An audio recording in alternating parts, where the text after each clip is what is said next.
Hey there guys, welcome to today's episode.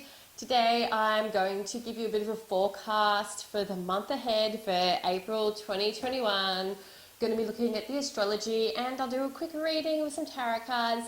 And I also have some questions from some followers on Instagram that I'll be answering towards the end of the show.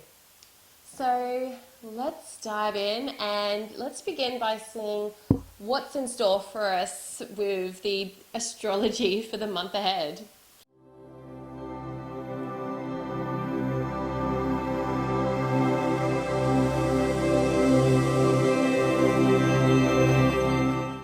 So there's a few themes that are coming up for the month ahead. And one of the biggest things is the North Node is coming into a trine with Saturn. And this, because the North Node and Saturn are both rather slow moving in comparison to a lot of the other planets or points. The North Node isn't really a planet, but anyway, because it's quite slow moving, this angle is going to be felt for a lot of the month. So what this North Node trine Saturn means is that we're going to be challenging ourselves to grow in a way that helps us be more self-disciplined and to set boundaries as well. So yeah, it's going to be a bit of a challenging month ahead, but through those challenges, when you really apply yourself, you're going to be able to make a lot of progress towards your future destiny. That's what the North Node is all about, the North Node of future destiny. So yeah, it's going to be hard, but through that hard work, you'll get the rewards that you're looking for.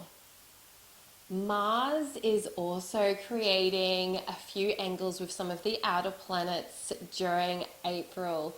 And again, because Mars is a little bit slower moving. It's not that slow, but the effects can be felt for a week or possibly more. So first up, we've got Mars in Gemini squaring Neptune in Pisces. And so Mars is the planet of motivation and taking action. And in the fast-paced sign of Gemini, then we're really picking up the pace. We're really feeling energized towards our goals. But during April, this can cause a bit of a challenge, especially in the first, I think, like 2 weeks of April. Expect to be challenged as you're trying to push through with those goals. You're challenged because Neptune reminds you of your bigger vision, of those dreams that you have, that higher purpose that you have for yourself. And so you might be pushing ahead with these goals and taking action, but the thing is to come back into alignment with what your soul truly wants for you to do. Mars will also later on in the month form a trine, which is a more positive angle, a lucky angle, I guess, with Jupiter in Aquarius. And so what this means is that as we pick up that pace and we're working towards those goals later in the month, there's going to be this beautiful channel opening up for us of luck and abundance and joy and growth. And yeah, it's going to feel really fulfilling on a soul level because you're going to be making that progress. So yeah, expect the first half of the month especially to be challenging as you really work hard towards your goals. But then towards the second half of the month, or possibly the last week of April, expect to see those rewards coming through. Expect to be reaping the rewards from all that hard work you've been putting in. And of course, we've got a lot of those inner planets in Aries up until I think about the 19th or so of the month. The sun moves into Taurus on the 20th of April. And so for about those first 2 to 3 weeks, we've got Venus and Mercury and the sun, of course, all in Aries. So again, we're going to be feeling quite ambitious. It really blends well with that Mars and Gemini energy that I was just talking about. Taking action and moving forward with your plans. And then once those planets move into Taurus, I think Mercury and Venus are moving into Taurus, I don't know, around the 15th or somewhere around there, mid-month. And then the Sun is following on the 20th. Once those inner planets move into Taurus, the pace will slow down a bit. Taurus has a slower and gentler approach towards manifesting goals. Taurus forces you to step back and create more of a practical plan rather than just charging like, you know, a bull at a gate or whatever. So, yeah, during that first half of the month, it's going to be really push, push, push, and then we're going to start to slow down. We're still going to be working towards our goals, still going to feel really motivated, but we're going to have a more calmer approach to how we manifest those things that we're working on. So that's the astrology for the month ahead in a brief little nutshell. I'm going to pull a few cards now to give us a bit further guidance on what we need to, as a collective, be focusing on for the month of April. So today I have the Green Witch Tarot that I'm going to be using. This is a beautiful tarot deck which infuses some different plants and animals into each card. It's a really beautiful deck. If you're looking for a new tarot deck, this one, I highly recommend. Okay, I'm going to pull out maybe 3 cards for us.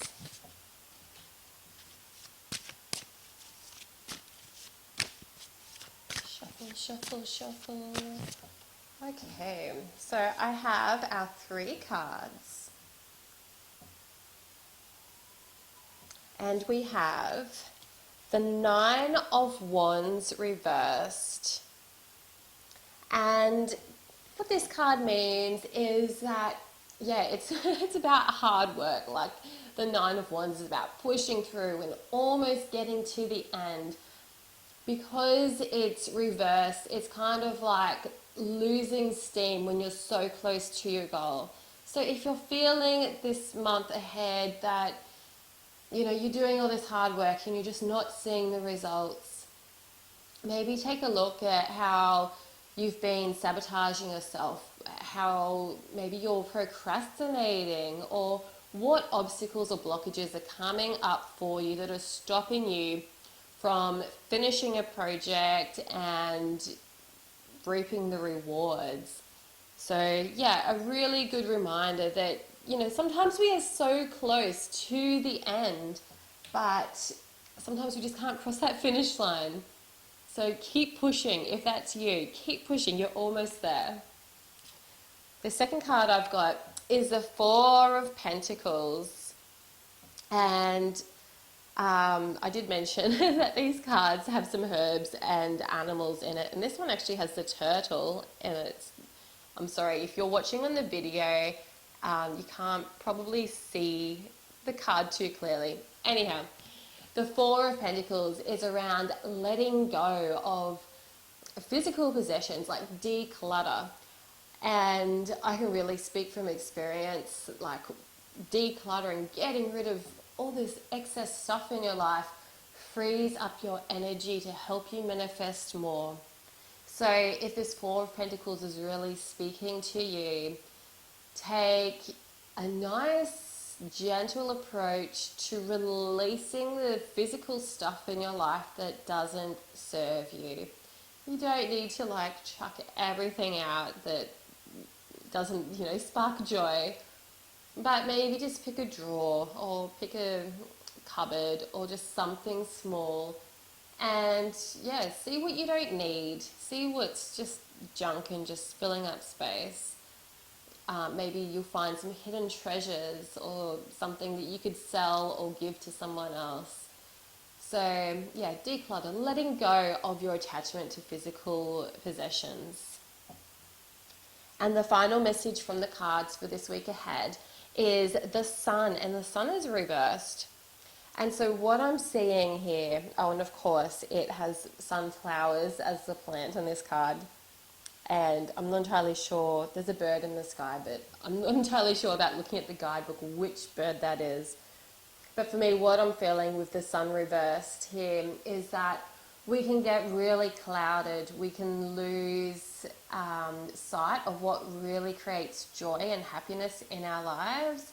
It's like a cloud comes over us and we can't quite see clearly what our true passions are, what really brings us that inner joy. So I feel like this speaks towards the later end of the month as the sun moves into Taurus. Taurus season can be a time of connecting back to your heart and connecting back to what brings you pleasure, connecting back to those sensual pleasures, lighting a scented candle or diffusing some essential oils, giving yourself a massage or going to a massage therapist, something that really awakens the senses, eating delicious food and savoring it in your mouth, bite by bite. Whatever appeals to you, re-engage with those senses and re-engage with the pleasure of being alive and find happiness through the everyday. So I've got a few questions from some followers on Instagram that I'm going to answer on today's episode as well. So I'm going to grab my phone. Okay, so I have a question here from Zed Bells XOX. I unfortunately do not know the time I was born, only day and place. Can I still do a chart? So we're talking about astrology here. So yes, you can absolutely still do a chart. Not knowing the exact time that you were born rules out knowing your rising sign and also the houses. However, you can still absolutely do a chart and set it so that it's sun houses. So for example, if you're a Gemini sun, then your first house will be in Gemini, second house will be in Cancer, and so forth. You can, of course, intuitively try to guess what time you were born and figure out what rising sign that places you at. And, sometimes you can kind of guess what rising sign you are. Your rising sign often reflects in your life through the clothes that you wear. And so, if you, for example, find that you really love purple and gold, then that can be a hint that you're a Leo rising. Or if you like to wear all black, then perhaps you're a Scorpio rising. Or if you prefer pastel colors, like maybe pastel pink and purple and a bit of turquoise, maybe you're a Pisces rising. So there's a few different ways that you can try to deduce the exact time you were born if you really don't know. And of course, you can always call the hospital that you were born at. They usually keep records and they should be able to tell you the time that you were born. But yeah, if you just don't know, that's fine. Just look at your sun houses instead, and that will still give you so much information about, your astrology makeup. So I've got another question here from, I'm not sure I'm going to say this username right, Saoyoa, Saoyoa, and she's asking, favorite tarot card and what does it mean to you? It's really hard to pick just one tarot card that I love the most. It probably changes a lot. I'm guessing at the moment, I really love it when I pull the Page of Wands, because for me, it's just saying you're on the right track. Keep going. I've been pulling a lot of wands lately. It's funny because in today's tarot reading I just did for you guys, I got the Nine of Wands, and I also pulled the Nine of Wands for myself this morning. And I'm sure I've pulled the Nine of Wands about 3 times in the past 2 weeks. So yeah, like a Nine of Wands is also, it keeps coming up for me as well. But that Page of Wands is like a really strong affirmative yes. And so for me at the moment, that would probably be my favorite card because it's like, yes, keep going, Cara. Okay, and I've got another question here from Khalil77.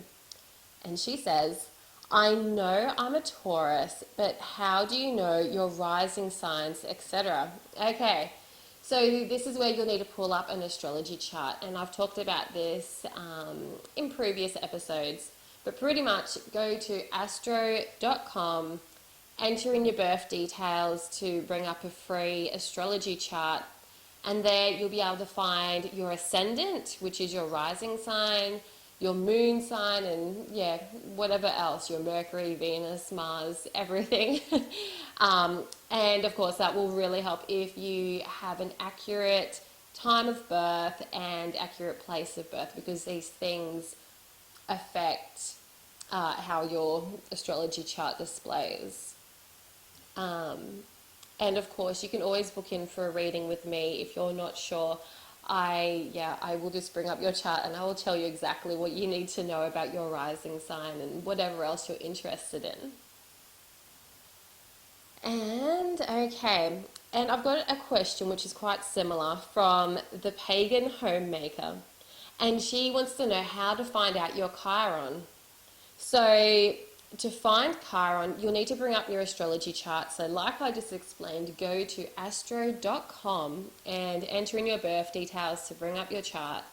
And what you'll need to do is on astro.com, go to the extended chart selection, and there'll be a space where you can put in asteroids and stuff like that. And I think there's like a little drop down menu, and Chiron should just be there near the top. So you need to select Chiron, and then Chiron will show up in your chart when you pull up the chart. Yeah, so again, this is something else that if you have no idea, if you want someone to do it for you, yeah, feel free to book in a reading and I'll be happy to show you where your Chiron is and explain to you exactly what that means for you. Chiron, for those who don't know, is the asteroid of healing and past wounds. So it can be really helpful to figure out where your Chiron is, to see those parts of your life where you do hold on to a lot of pain and that area of your life that needs a lot of healing work. It can be really helpful. And I've got a question here from, I'm not sure how to say this, Contiz, Contisz. It's so funny with like Instagram names because, yeah, sometimes they're just not supposed to be spoken out loud, right? Anyway, so you want to know how to connect with your spiritual animal. So this is a really interesting question. I actually did, I've done a few meditation courses with one of my dear friends, Leslie Ann Bergstrom. You can find her on Facebook.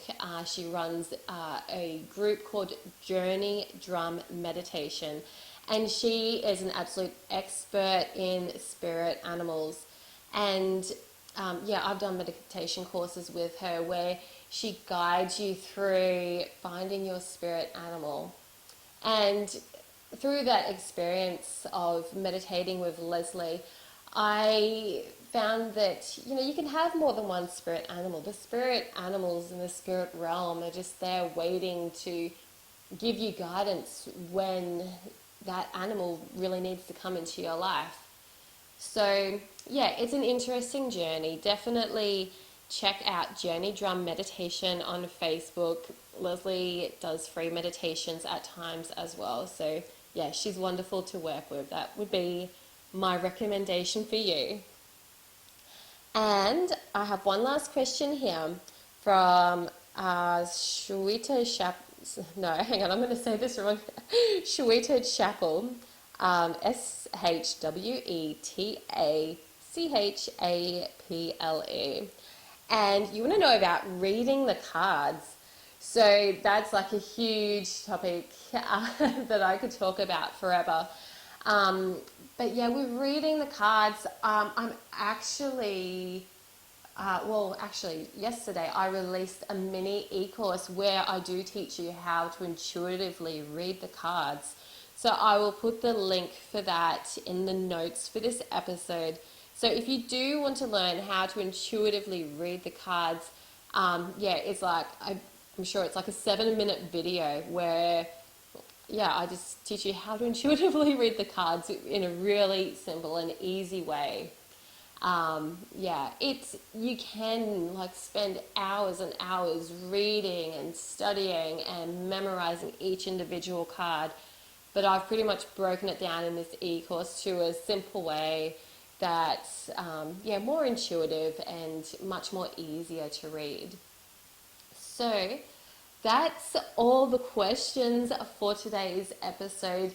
If you have any questions that you'd like me to answer on a future episode, feel free to send me through a message on Instagram.